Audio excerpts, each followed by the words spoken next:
The psychological thriller Deepwater's ending explained that Vic and Melinda's dangerous mind games might not be over with. Directed by Adrian Lyne, Fatal Attraction, Indecent Proposal, Deepwater is a twisted tale of the seemingly loveless marriage between Vic, Ben Affleck, and Melinda Van Allen, Ana de Armas. Adapted from the 1957 novel of the same name by Patricia Highsmith, Hulu's Deepwater crafts a new ending to the story that adds more complex nuances to the characters' high-stakes romance. Deepwater, which is primarily told from the perspective of Vic, follows the manipulative couple as they raise their 6-year-old daughter in a tight-knit community where gossip spreads like wildfire. Since Vic lacks a certain passion that Melinda seeks, the couple enters into an agreement where Melinda is allowed to take lovers as long as she doesn't break up their family. Deepwater sees the couple's arrangement take a twisted turn when Vic begins to crack.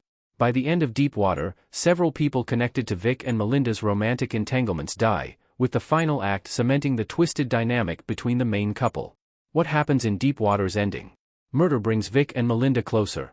Deepwater ends with Vic and Melinda feeling more passionate about their marriage, albeit after he has killed 2 of her lovers in cold blood. Although Melinda is sure that Vic killed her lover, Charlie, she becomes more attracted to him and doesn't immediately accuse him of involvement when she hasn't heard from her latest paramour, Tony. After a picnic with Melinda and Trixie, Vic returns to the river to better hide Tony's body, only for Melinda to simultaneously find Tony's wallet inside a box of Vic's snails. Melinda calls up Don, a neighbor who suspects Vic of killing Charlie. Don finally confronts Vic at the gorge. Following seeing Vic moving Tony's body, Don drives his car to tell the police, with Vic hopping on his bike to stop him. When Vic rides his bike in the direct path of Don's car, Don swerves off the road, falling to his death as he drives off a cliff. At home, Trixie sees Melinda has packed a suitcase, so she throws it into the pool and tells Melinda that they're not leaving. When Vic returns home, he finds Melinda sitting on the stairs with a slight smile on her face, only for the movie to cut to her burning all of Tony's licenses she found with Vic's snails. By the end of Deepwater, all is well for their marriage. Why Vic lies to Joel about killing Martin McRae? The seemingly edgy yet innocent quip is a worrying sign of what's to come. Vic, Ben Affleck, grinning in Deepwater. Deepwater's true drama begins when Vic confronts Melinda's lover, Joel, at a party. Vic tells him he killed Martin McRae, Melinda's last lover who went missing, to scare Joel off. Most people take Vic's statement as a joke, though it successfully scares off Joel and leaves screenwriter Don increasingly suspicious.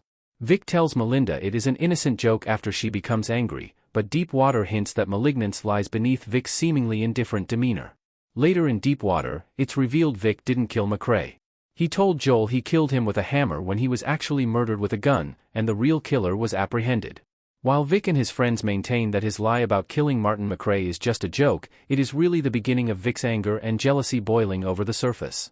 Since Vic went on to kill 2 of Melinda's lovers, telling this lie seems to be a mistake, as he becomes the first suspect when Charlie and Tony turn up dead or missing. In reality, it appears Vic is bored with his indifference to Melinda's affairs, but the rush from finally standing up to one of Melinda's lovers fires a passion in their marriage he hadn't felt in a long time.